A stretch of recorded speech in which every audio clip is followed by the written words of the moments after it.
सरकारनं दिलेल्या आश्वासनानंतर मनोज जरांगे यांनी आपलं उपोषण तुर्तास जरी मागे घेतलं असलं तरी सरकारच्या विरोधातली टीकेची धार अधिक तीव्र केली आहे।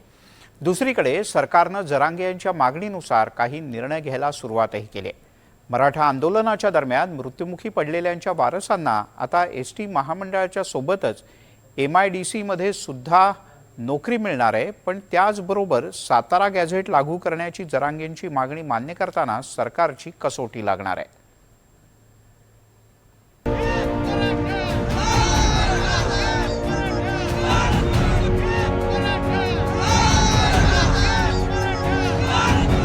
मराठा आंदोलनातील मृतांच्या वारसांना शासकीय सेवेत सामावून घेण्याची प्रमुख मागणी जरांगे पाटलांनी केली होती। त्यानुसार मृतांच्या वारसांना एसटी महामंडळात नोकरी देण्याचा निर्णय झाला होता।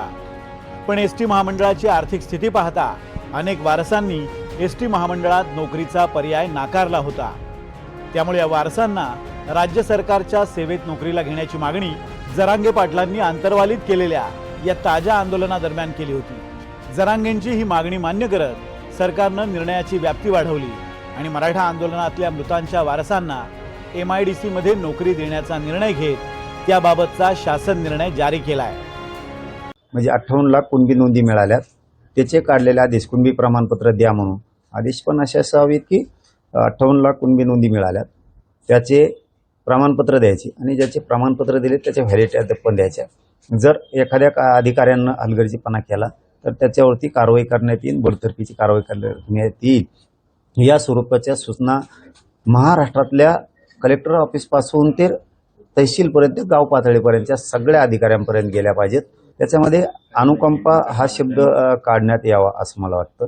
आणि जर त्या अनुकंपा शब्दाची काही अडचण नसेल तर मग राहिला तरी काही हरकत नाहीये। फक्त एक मी कळवलं की त्या धर्तीवरती अनुकंपा या शब्दाचा अर्थ थोडा वेगळा होतो। जरांगे पाटलांच्या अनेक मागण्यांवर निर्णय घेणं सरकारला सहज शक्य आहे, पण सरकारची खरी कसोटी लागणार आहे ती सातारा गॅजेट लागू करण्याबाबत जरांगेंच्या मागणीवर निर्णय घेताना। कारण सातारा गॅजेट लागू करणं म्हणजे कुणबी आणि मराठा हे एकच असल्याचं मान्य करण्यासारखं आहे।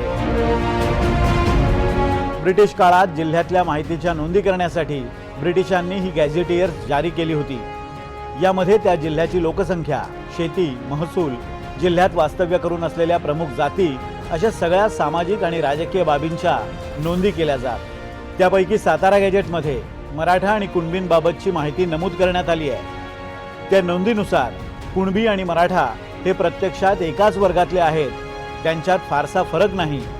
अनेक कुणबी स्वतःला मराठा म्हणवतात आणि अनेक मराठे कुणबी म्हणून ओळखले जातात। साताऱ्यातील मराठे हे प्रामुख्याने जमिनीचे मालक आणि बडे शेतकरी आहेत। ते सामाजिक आणि आर्थिकदृष्ट्या कुणबींशी अतिशय जवळीक राखतात असा मजकूर नमूद आहे। म्हणजे ब्रिटिशांच्या या नोंदीनुसार मराठा आणि कुणबी यांचं कुळ किंवा मूळ तसंच व्यवसाय आणि सामाजिक स्तरही त्यावेळी सारखाच होता। थोडक्यात काय तर कुणबी आणि मराठे हे एकच आहेत हे सिद्ध करण्यासाठी सातारा गॅजेट लागू करण्याची मागणी जरांगे पाटलांनी केली आहे। त्यानुसार खरंच सातारा गॅजेट लागू करण्याचा निर्णय घेतला गेला तर कुणबी आणि मराठे हे एकच आहेत या दाव्याला कायदेशीर आधार मिळेल आणि मराठा समाजाचा OBC प्रवर्गातून आरक्षण मिळवण्याचा मार्ग मोकळा होईल। तसं झाल्यास सरकारला OBCंचा रोष पत्करावा लागेल आणि याची जाणीव असल्यानंच या मुद्द्यावर सरकार सावध पवित्रा घेत आहे। दोन समाजाला अमोरासमोर आणायचं नाही, एका समाजाचं काढून दुसऱ्या समाजाला द्यायचं नाही, या तत्वावर आम्ही काम करतो। आणि कुठलंही नियमात बसणारं म्हणजे आपण जो निर्णय घेऊ तो संविधानाच्या कसोटीवर आणि सर्वोच्च न्यायालयाच्या निर्णयाच्या कसोटीवर खरा उतरला पाहिजे। या दोन टेस्टमध्ये ज्या ज्या मागण्या बसतात ती प्रत्येक मागणी आम्ही मान्यच करतो, आम्ही त्या मागण्या अमान्य करत नाही।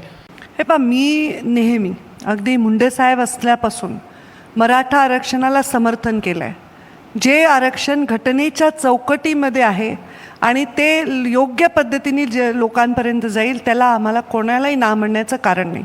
अगदी जरांगे पाटील उपोषणाला बसले त्या जिल्ह्याचे मी पालकमंत्री आहे। बरोबर। काल मी तात्काळ प्रशासनाला निर्देश दिले की एवढ्या उन्हात ते बसलेले आहेत, अशी त्यांची प्रकृती फार चांगली नाही आणि त्या उन्हात ते बसले, त्यांना काही त्रास होईल तर त्याची दक्षता घेतली पाहिजे। मग सरकारच्या सांगण्यावरून मंत्री आणि काही लोकप्रतिनिधी त्यांना भेटायला गेले आणि तो विषय मार्गी लागलेला आहे. त्यामुळे घटनेच्या चौकटीतल्या आरक्षणाला विरोध असायचं कारण नाही आणि घटनेच्या बाह्य कुठली गोष्ट करणारं या देशातल्या कोणत्याही नागरिकांनी म्हणण्याचं काही कारण नाही. नाही ना, पण ज्या पद्धतीनं सातारा गॅजेट लागू करण्यासाठी सरकार म्हणते की आम्ही 2 महिन्यात विधिज्ञांचा सरकार काय म्हणतं, त्यांच्यात काय बोलणं झालं त्याचा मी भाग नाही. मी परत सांगते, ते जर घटनेत बसत असेल तर कोण राखू शकतो. जरांगेंच्या सुरुवातीच्या आंदोलनात सरकारची सगळे सोयरे या मुद्द्यावरून चांगलीच कोंडी झाली होती. ज्यांच्या कुणबी नोंदी सापडतील त्यांच्या मातृ आणि पितृवंशातल्या जवळच्या सगळे सोयऱ्यांना आरक्षणाचा लाभ देण्याची मागणी जरांगेंनी केली होती. या मागणीवरून जरांगेंची समजूत काढून सरकारनं कशीबशी आपली सुटका करून घेतली होती. पण आता सातारा गॅजेट लागू करण्याची मागणी करत जरांगेंनी सरकारची नव्यानं कोंडी केली आहे. त्यामुळे आता पाहायचंय की या कोंडीतून सरकार आपली सुटका कशी करून घेणार. संभाजीनगरहून मोहसिन शेखसह ब्युरो रिपोर्ट, NDTV मराठी.